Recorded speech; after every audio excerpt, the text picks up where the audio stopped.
Want to stop juggling spreadsheets, calendars, and a dozen apps just to run your rentals?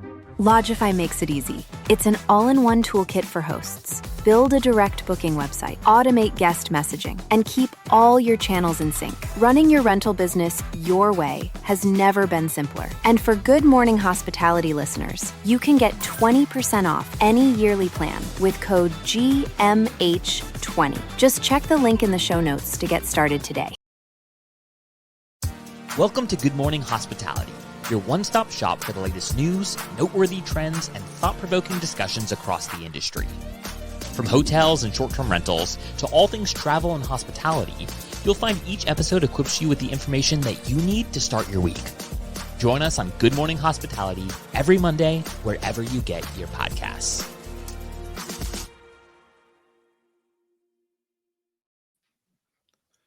Good morning. Happy Monday. Waited just long enough. Had to get it in. I didn't want to leave the audience on suspense, so had to hurry up and get it done. Our brains were frozen, not our computers. Yeah. Well, hey, if it helps you guys, my dad actually texts me every Monday morning now saying Happy Monday because of the show. So I don't even know if he knows about like the phrase, and I don't think he actually listens or watches, but he knows it's a thing. So I get a text every Monday morning at like 4 a.m. It's like, Happy Monday. Papa Slickers? Yeah. In case big you're listening. GMH fan. Big GMH fan. Nice. You must think you really like Mondays. You have all these shirts with Mondays. He's like, man, Will is just a huge Monday fan. Huge Monday It's not. Let's be honest. It is the best day of the week. That saying didn't start for no reason. It wasn't satire. Mondays are great. Mornings are great. Early morning energy. We're screaming for the data. You're back for more, Jamie. We had you 2 weeks ago. Now, July 1st, obviously, it's the first of the month. We're trying to keep you on a nice rotation here, Jamie. So how you been since we last saw you and since the listeners got to hear and be graced by the presence of your voice? Well, I was graced with the presence of Will in Denver last week. So we got dinner. That was great. Awesome. The SDR Robinson's event at the Gaylord was amazing. And then spent the week in the office in Denver, which was a lot of fun. So some changes happening at AirDNA in a good way. Sounds like you guys are ramping up a lot of stuff. Yeah, and lots of product improvements, lots of and changes. It's lots going on. You guys are busy. They keep you on your toes. That's for sure. Absolutely. And one of those, I guess, updates, not changes, updates will be discussed today on the show. Look with more forward-looking data, and I'm unaware of anyone else that's done pretty good forward-looking data. So it must be nice to be on the cutting edge. We're trying. So the thing about the future is, it's unpredictable. I love it. Well, before we get into that main topic, we have two subtopics to go into. I think the first one, Jamie, is a perfect one to start off with you because you sent a Lester Holt interview with Sam Altman, CEO and co-founder of OpenAI, and of course, Brian Chesky. Some interesting statements, interesting friendship. I would love for you to kind of open it up first. Just kind of give us your hot takes on the relationship and maybe not even the relationship of the two, but the statements that Brian made on AI in the next 2 years. One is just, I don't think we've seen the tip of the iceberg on how Airbnb is going to be introducing AI into their platform and sort of the whole and helping people know where they want to travel or know where they should be traveling before they even know, or can, and with just a few prompts, get to a perfectly curated trip, I think is coming. I think just the relationship between Sam and Brian is super interesting because it's like, obviously OpenAI is on the forefront and we've got, NVIDIA now is the second largest company by market cap in the world that's sort of feeding the tech the code base behind it. And I think Brian said it of like what's to come and like what's here now. Like AI hasn't changed really any of our day-to-day lives. Like I think the quote was, you pull up your phone and like look at any app where you've seen a meaningful change because of AI, and we're not there yet. Like, but it's coming.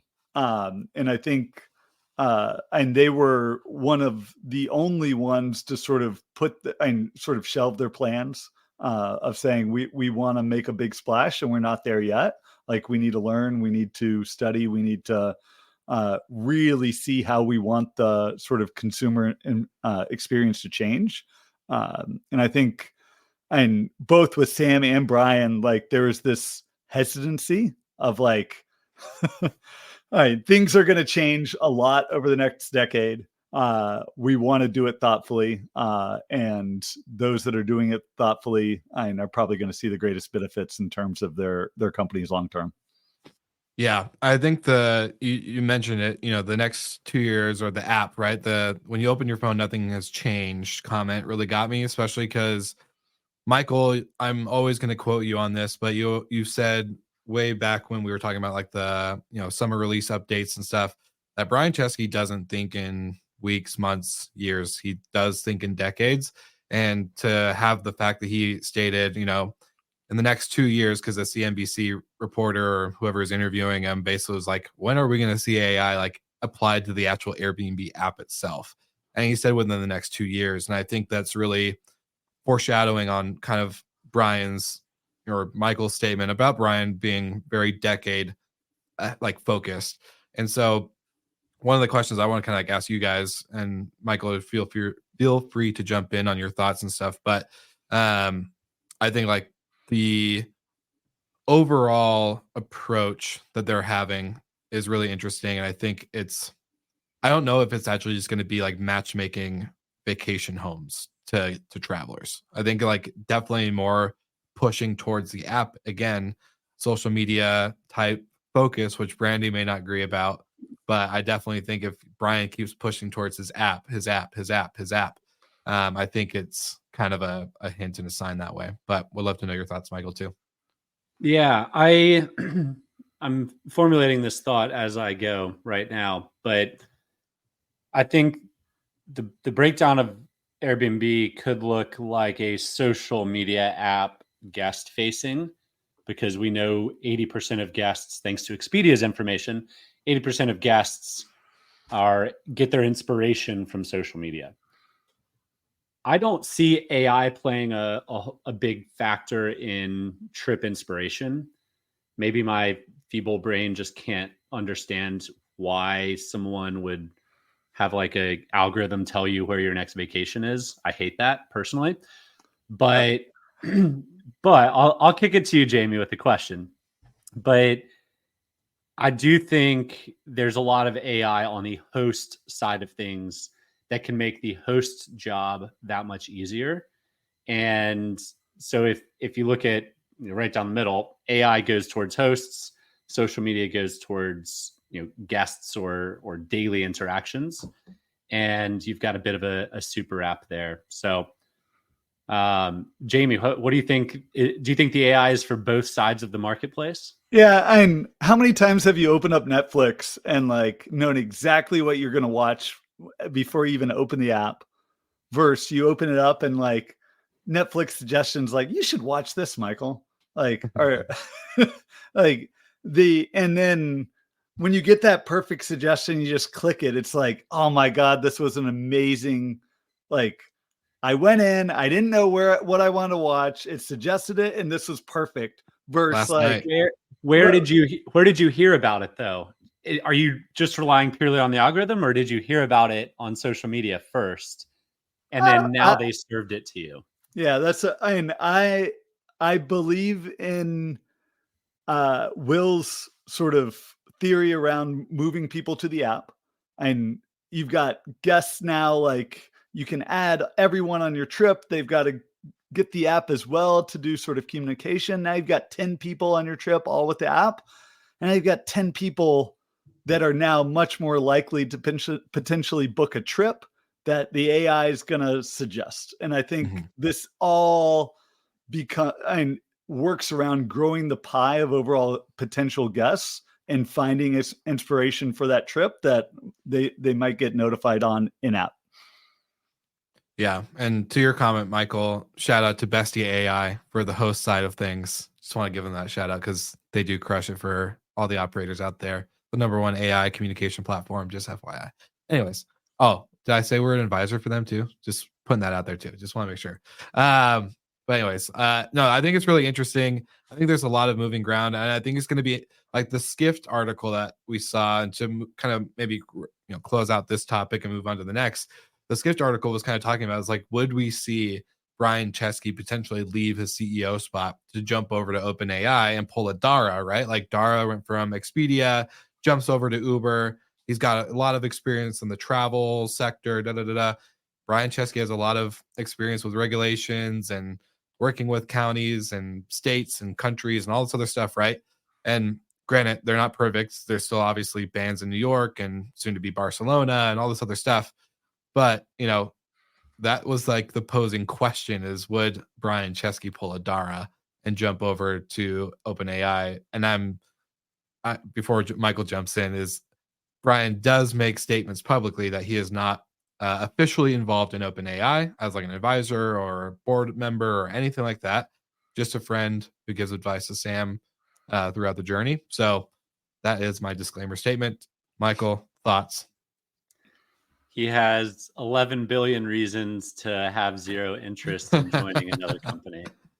I mean, he's the visionary behind Airbnb.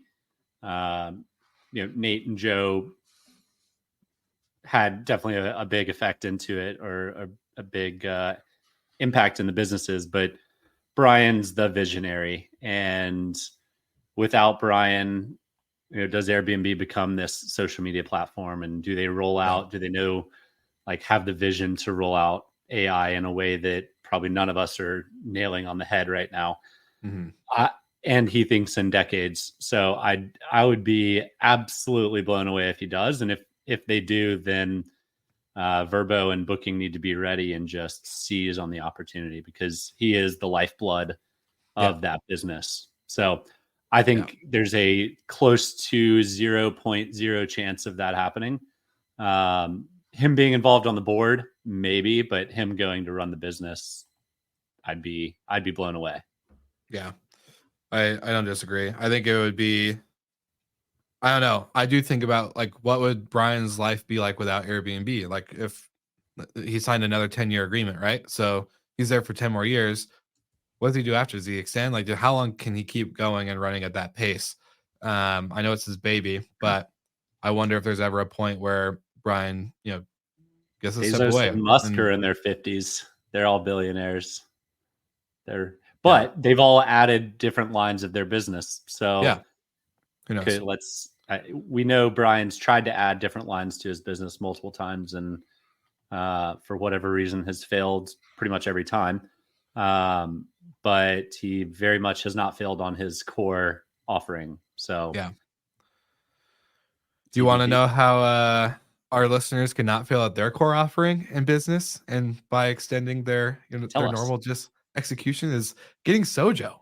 That's how you got to get it. You got to get Sojo, because you know what? When you're doing your core business, that's hospitality. It's thinking about your guests. When your guests show up, they don't want an empty home with no shampoo, no snacks, no nothing. All right. So if you get with Sojo, you get this branded amenity kit, and you can make sure your guests are taken care of, adding to the core of your business, making sure the hospitality is at your core, also making your brand the hero. They're going to remember Airbnb, but are they going to remember you? So that's the big thing with Sojo. So if you go to getsojo.com/GMH, you'll get 30 days free of amenities. And of course, you can check out their pantry options, plus many, many other things to come soon. So thanks, Sojo, for partnering with the show. And now we're back to the next topic.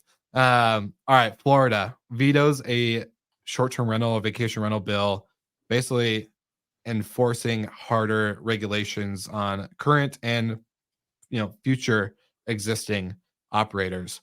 Michael, do you want to jump into this topic, this article? DeSantis saves the day and vetoes it. I mean, what else is there to say?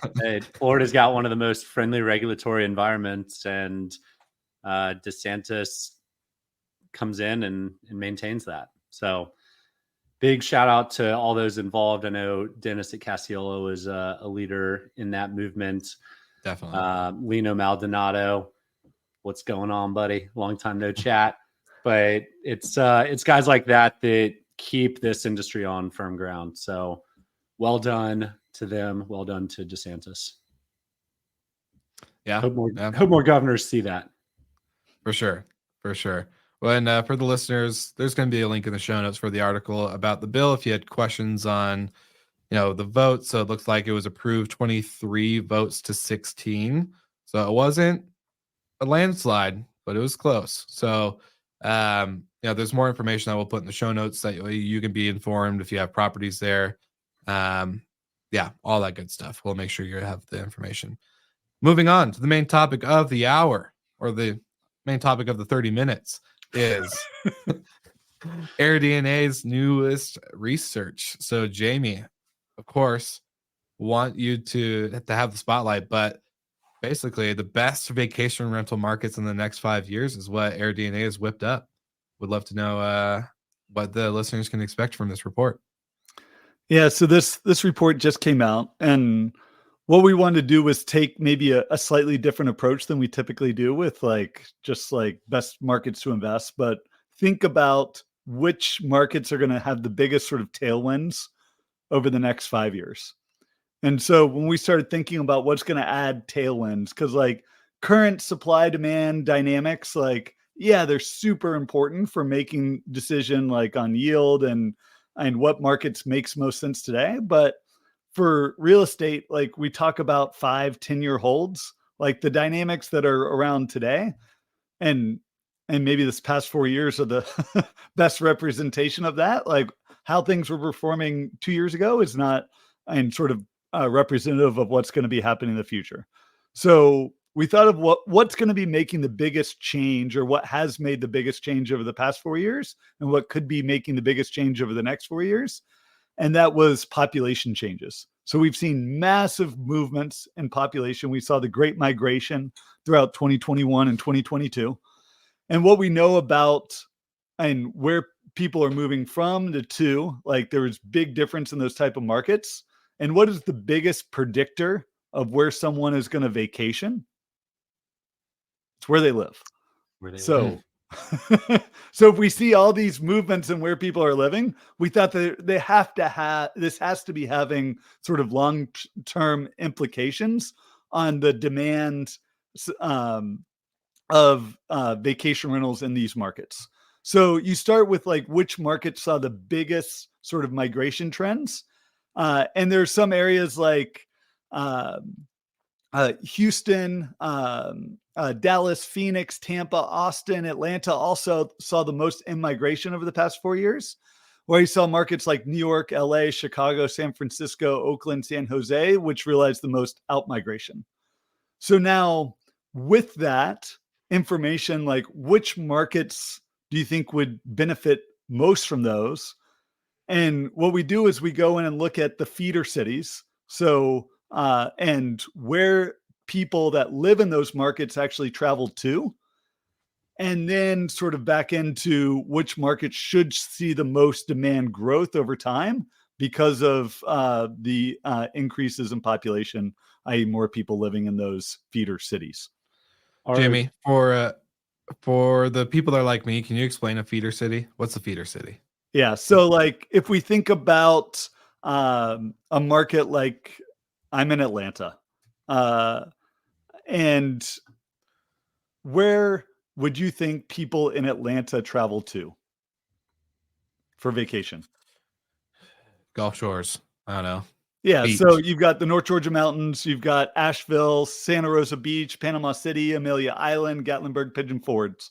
So if all else held equal, Atlanta saw a massive increase in population, you would think those markets would see a subsequent increase in travelers to those destinations.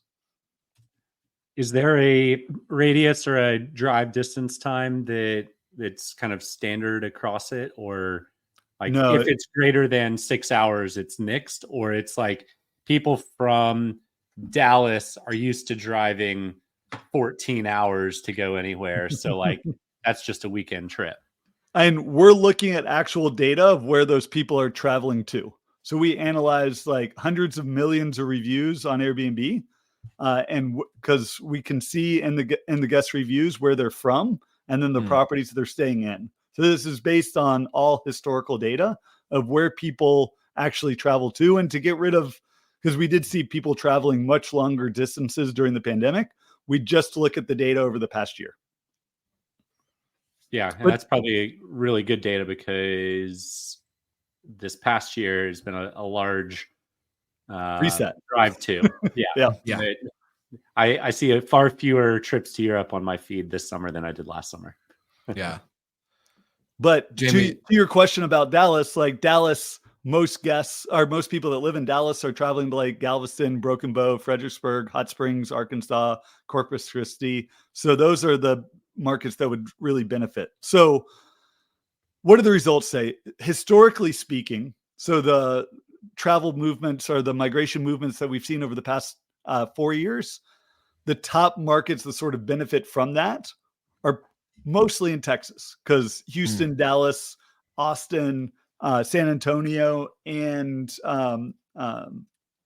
were all in the top 10 for population gains. So in terms of vacation rental markets that should see the most benefit from that, Corpus Christi, Fredericksburg, South Padre Island, Galveston, and then you get into Broken Bow, Pine Top, Lakeside, Arizona, Boone, North Carolina Mountains, Lake Hartwell, and Hot Springs, Arkansas, all expected to see the most organic demand growth based on historical migration trends. And one of our favorite markets, Jamie, the Blue Ridge Mountains, coming in at number 11, just outside of the top 10. Yeah. But then, and someone called this out on LinkedIn yesterday, like you take that in isolation, because that's just looking at sort of demand. We got to put that in context of sort of current yield. Like, where does it actually make sense to buy today based on home values, based on what these properties are earning? So then we sort of created a scatter plot. So with yield and then forecasted population growth. And then we get some slightly different markets, because not all of those markets that I mentioned are actually make sense to invest in given the sort of current yield dynamics. So when we incorporate yield, we get a group of markets where some are similar. So Corpus Christi, Broken Bow, still on there. But then you get Gray Harbor, Washington, Northern Cascades Mountains in Washington. You get North Georgia Mountains. You get Galveston, Texas, Boone, North Carolina, and then Fredericksburg and South Padre Island. So a few different markets sort of weaving their way in once you incorporate yield. And this isn't meant to be the Bible, like in terms of investment, but really bringing in some new thinking of, and with real estate, investing for the long term, which markets are going to have some tailwinds for future demand growth that you might be able to sort of pick up on.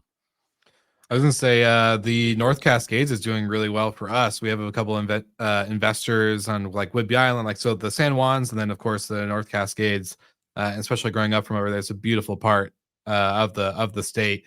So I'm glad to see that on the list. So I was like, it's good. It's good. So I guess similarly, there's markets to avoid, right? There's the mass exodus of particularly the Bay Area in California, and LA, which trickles into Mammoth and Big Bear. But I do think like dive into some of that for us. Yeah. So there's and we typically don't do this, but we did, because it provided an interesting list. So we did the worst markets to invest into, and which markets are the feeder cities seeing population declines or at least very little growth that are going to more than likely see some tough times. So there we get an entirely different set of lists. Lake Geneva in Wisconsin, Michigan West Coastal, Wisconsin Dells, Big Bear, California, Mammoth Lakes, California, Door County, Wisconsin, the Adirondacks in New York, the Finger Lakes in New York.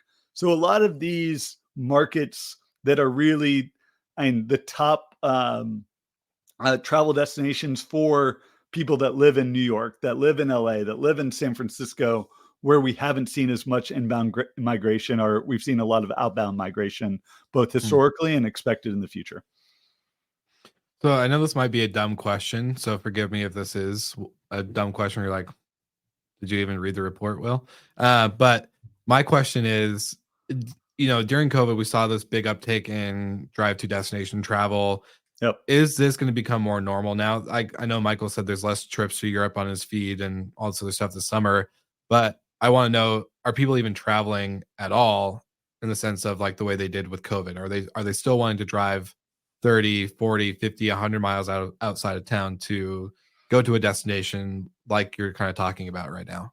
Yeah. I mean, most people, and if they're traveling to a lot of these vacation rental destinations, and we did limit this to just analyzing vacation rental destinations, like they're traveling with their kids, they're traveling within a 3 to 4 hour radius to get to the beach, to get to the mountains.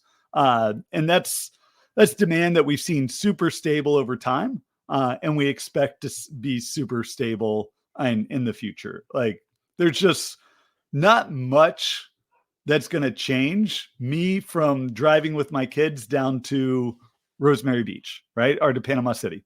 Like, even if we go into recession, even if like I lost my job, like we'd still prioritize that one trip to the beach. Like we might stay a little bit less Rosemary time. And you'd go to Panama City. Yeah. We might go to Myrtle Beach, but we're still going to take that week-long beach trip. We're still going to make that happen. So that's really stable time. And one interesting thing we found in the research, for every 1% change in population, we see a 2 to 3% increase in short-term rental demand. So there is that sort of vector of that we see in the data of, with markets that are seeing this growth, we do see the subsequent increase in demand growth in these markets. It's probably impossible to tell. It's far, far easier on the hotel side to look at projects under development and for delivery to estimate supply growth. Do you guys factor in any supply growth into this? Is that coming in the future? Yeah. Or is that just really like so tough to kind of meld in with accurate data? And we do now have forecasts of most of these major markets that we actually try to forecast supply. But our forecasts of supply definitely take way more into account of what are the actual investment dynamics in each of these markets. Do we expect more supply to be added in? And if there's sort of things limiting supply growth that are going to push occupancies higher, like that would lead to higher ADR growth. So this really focuses in on the demand side of the equation. And we sort of incorporated the results of this research into our forecasts. So we're taking into account feeder market growth and forecasting these vacation rental destinations. But where I'd expect, and what we see over time, supply and demand typically grow in line with each other. So these are the markets, and the ones that we're sort of calling out for the most demand growth over the next 5 years are probably going to be the ones with the most supply growth as well, because they're going to see in the short term, the highest occupancy gains. And then over time, occupancies typically level out and are pretty stationary over time. Yeah, it makes sense. I mean, when I started in the industry, Nashville was like this untouched gem. And then the supply grew like 300% in 1 year. And the metrics just flipped upside down. But I don't think that's going to happen in any of these markets, just simply because they're not big enough to have a 3x growth in supply. Yeah. But it does feel like everyone and their brother has a project going on in Fredericksburg or Hill Country. But it makes sense if there's that much that much population growth in the surrounding cities, that there will be that much demand growth, and it is, despite how much supply is going out there, the demand will still fill it. Yep. And what was fun is we actually ran it a few different ways based on population, employment, incomes. And the one where Fredericksburg like really moved away from the pack was on income, just because like you have so many high income earners sort of coming into those into the sort of Austin, San Antonio, even the Dallas Houston area, people moving from sort of the coastal markets into Texas, sort of Elon Musk bringing all his friends with him. Yeah. All of his billionaire friends. Yeah. Lovely. Love it. Excuse the data. Yeah.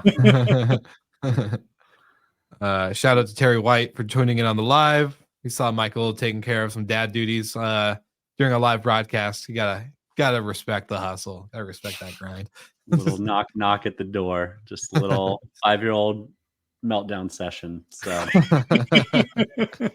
I'm sure you know it well, Terry. Super good. Well, exciting stuff.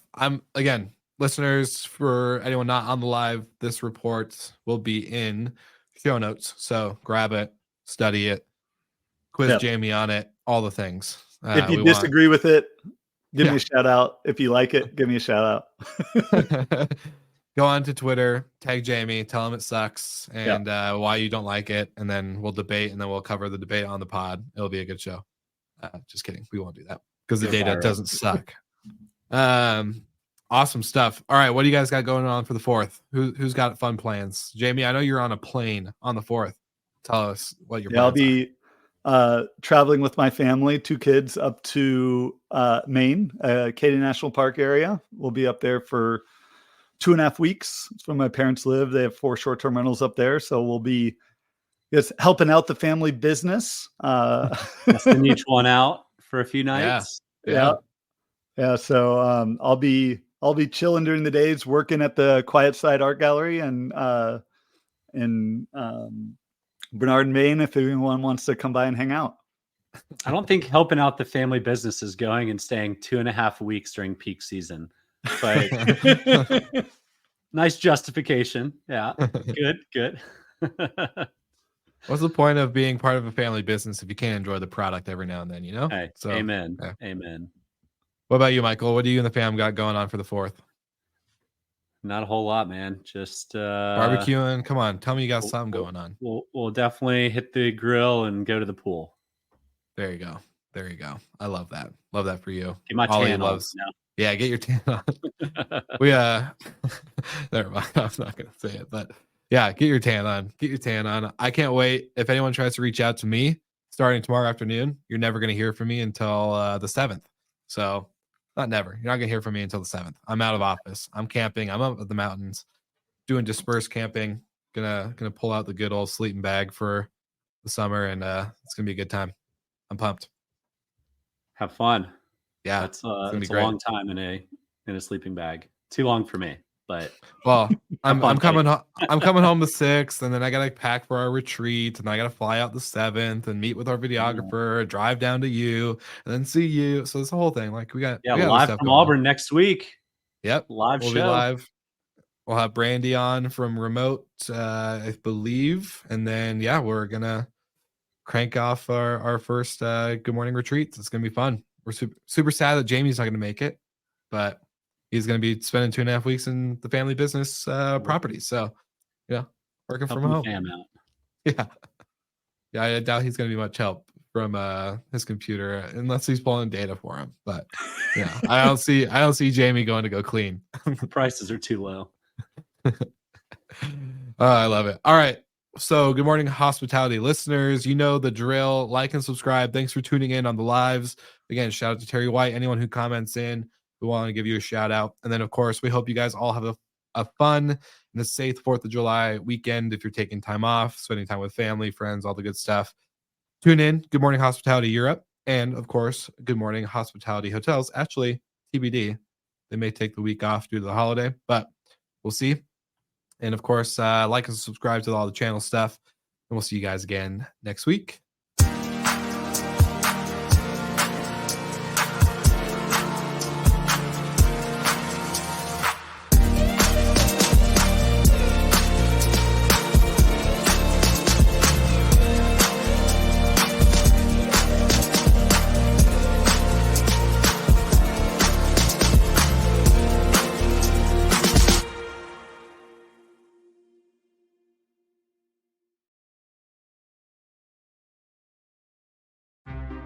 Want to stop juggling spreadsheets, calendars, and a dozen apps just to run your rentals?